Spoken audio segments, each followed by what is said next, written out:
Hello and welcome to this tutorial. Today we will be introducing the concepts of front-end development and back-end development. Let us begin with front-end development. It is the development of those elements of a website that the customer sees and interacts with directly. It is a combination of programming skills and aesthetics. There are four major tools of front-end development, namely HTML, CSS, JavaScript, and CMS.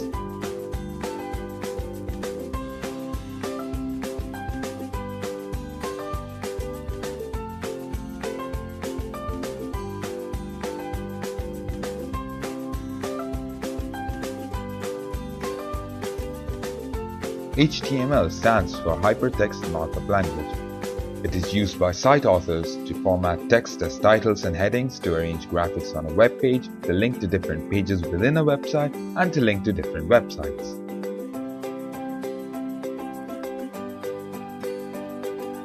CSS stands for Cascading Style Sheets. It is a style sheet language used for describing the look and formatting of a document written in a markup language. It defines styles for your documents, including the design, layout, and variations in display for different devices and screen sizes. CMS stands for Content Management System. It is a web application designed to make it easy for non-technical users to add, edit, and manage a website. It does a lot of behind-the-scenes work, such as automatically generating navigation elements, making content searchable and indexable, keeping track of users, their permissions, and security settings. JavaScript is a programming language used to make web pages interactive. It runs on your visitor's computer and doesn't require constant downloads from your website. JavaScript is often used to create polls and quizzes. Here we have is a purely HTML based web page. We can see we have no sort of image or styling done onto this web page. Here is a CSS style web page. You can notice how everything looks better with background colors and formatted text. Here we have a JavaScript web page. You can notice how every colored image turns into a black box when I mouse over it. These beautiful transitions are obtained using JavaScript code. Let us now talk about backend development.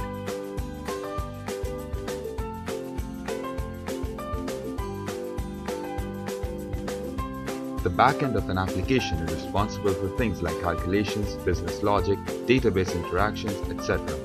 Most of the code that is required to make an application work will be done on the backend.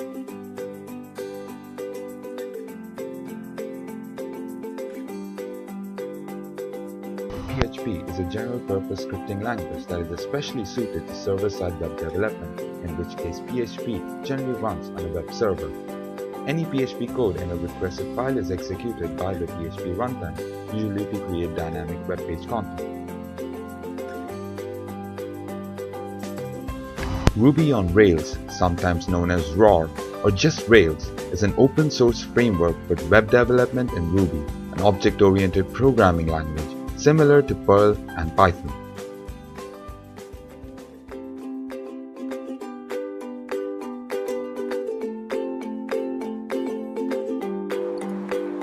Welcome to the Bootstrap tutorial. Today we'll be learning how to make a simple sign-up page using Bootstrap.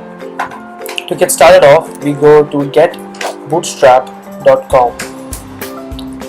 As you can see here, there are three options for downloading, which give you the basic CSS, JS, and the fonts you need.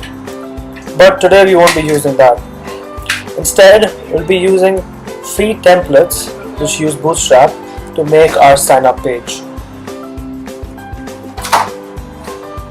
As you can see here, this will be our sign-up page. Although this is sign in, we will change it to sign up. Now to get all the CS files and the JS files related to this, we go to the source code. And to download the CSS files, we just click on the link and press save.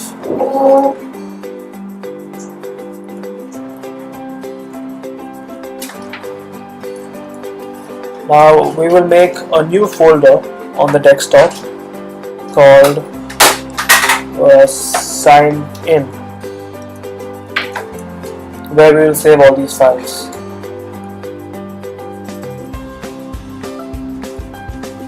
Similarly, we'll save all the CSS and the JS files.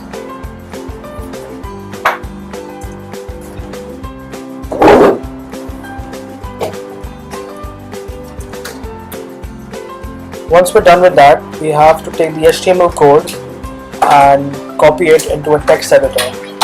I'll be using Sublime. Once you're done copying it, you have to save this file in the same folder we made on the desktop.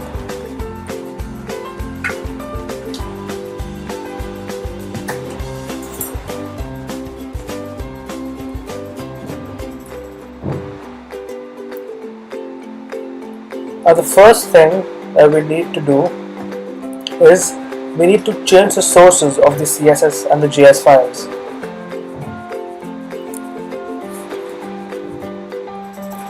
As you can see that the HTML file and the JS and CSS files are all in the same folder. To change the path, we have to go from the current folder and then the file name.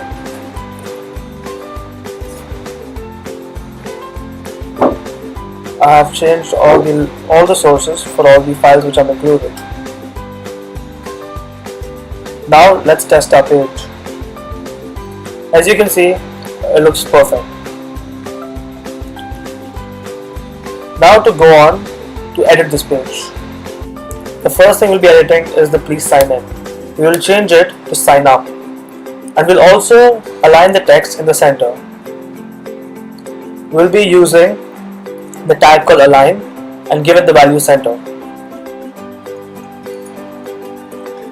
There you have it. Next, what I'll be doing is I will put a text box for age.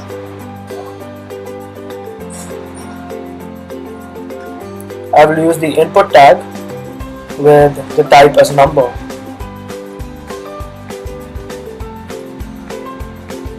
I'll keep the default value as age.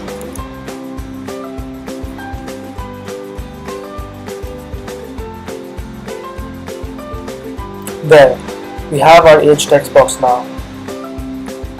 But there's one problem, there's a gap between the password and the age text box. So to fix that, as you can see, the entire code is in the division with the class container. So we have to change container now, which is in the CSS file called sign in. So we go to the CSS file and we go to the class which has the password text field. So in that you can see the padding is 10 pixels. We change that to -1. Once we're done with that, the space goes away. Next, I want a drop down menu which can select gender. So I will give it two options, male and female.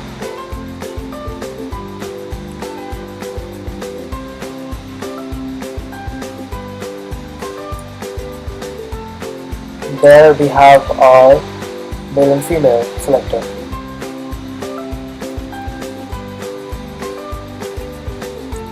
I also don't like the background, so that's what we're going to be doing next. We'll use the background tag in the body to change the background. We'll be using this background.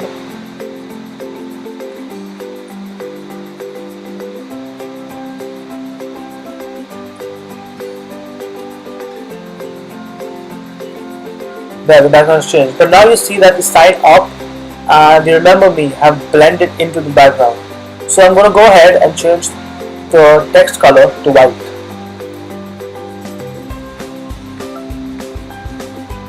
I will use the tag style and change the color to white. 6Fs is the hex code for white.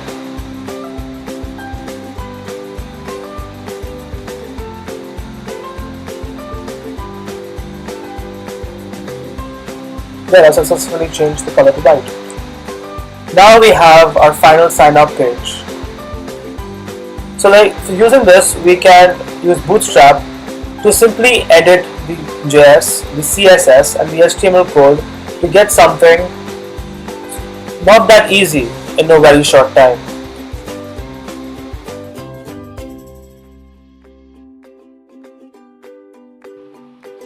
Hello everyone. Today I will be showing you how to make a simple form in PHP which takes the name, email, age and password from a person and stores it in a database. I would be using MySQL and Math for this particular page. So first we start off by creating a simple form in PHP.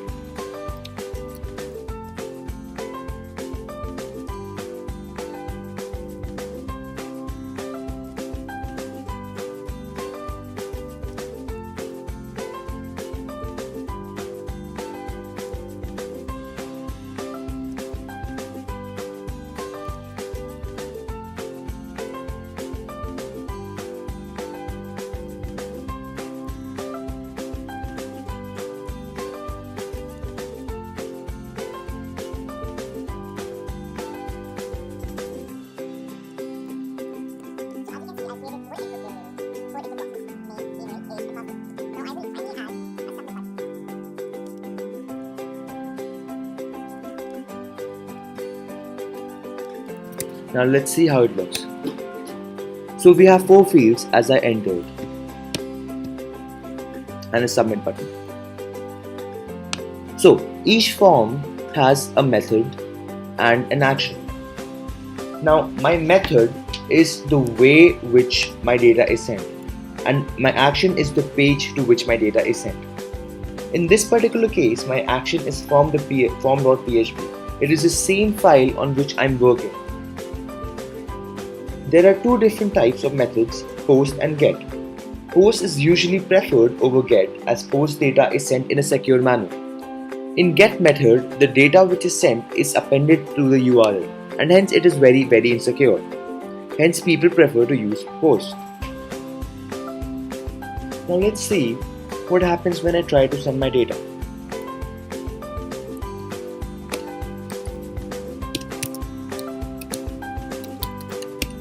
Well, nothing. That was quite expected actually. You may ask why. This is because I did not do anything with the data. I did send it, but I did not perform any calculation, nor did I echo it out. Now let's echo it out and see what happens.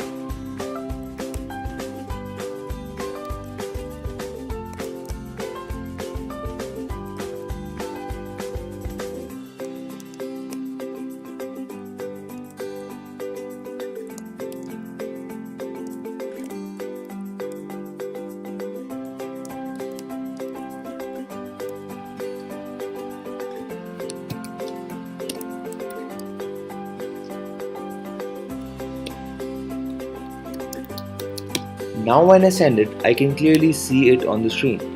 This is because I echoed it out. You may wonder why this particular line. Well, over here I am checking whether the submit button has been clicked or not. If the submit button has been clicked, then it will echo out all the fields of the form. Otherwise, it would simply do nothing. Now let's see how we can enter all this data into a database. First, I will initialize a connection with the database. I'm using MySQL for storage. So I create a variable which establishes my connection with the database. I will use this particular connection for all my queries.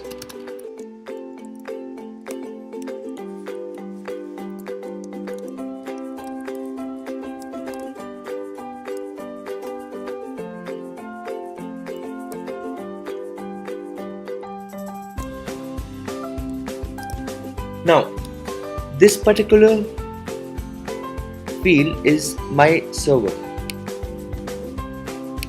Over here, this refers to the local server because I'm running it on MAM, which runs on my local server.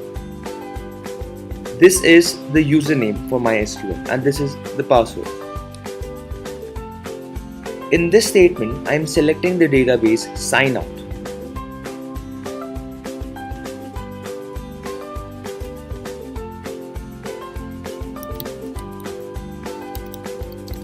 I'm sorry, it should be sysmanagement. I'm selecting my sysmanagement database. Kindly know that I've already created this particular database before recording this video, so I can safely connect to it without causing any errors. Now next, I declare a string which will be my query.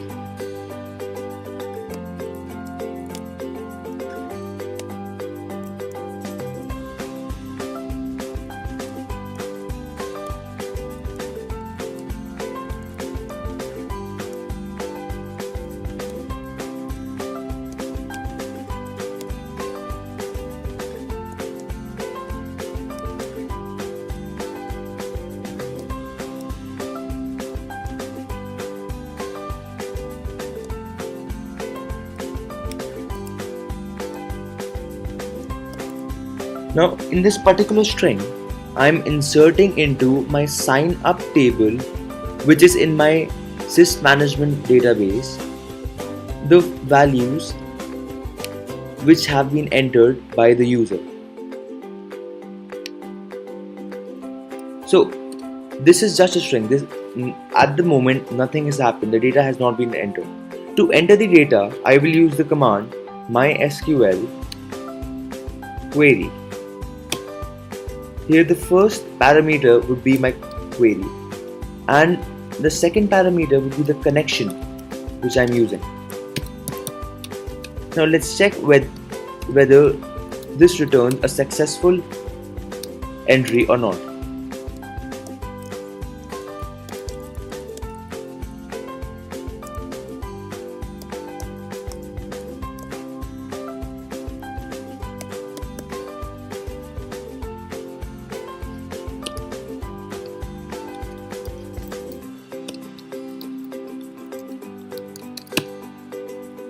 It shows a successful entry. So that means the data has been entered into the database. Well, how do I check that? I use the command line.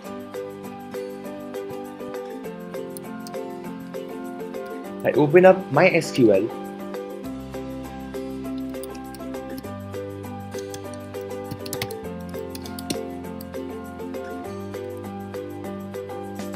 I use the sys management database.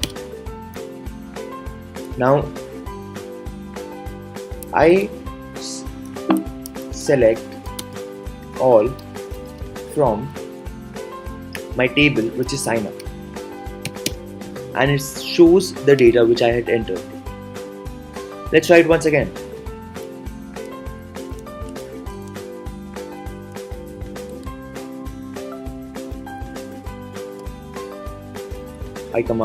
I enter my command again, and yes, see, it works. So this is how you can create a simple form in PHP. I hope you would have learned a lot from this video. Thank you.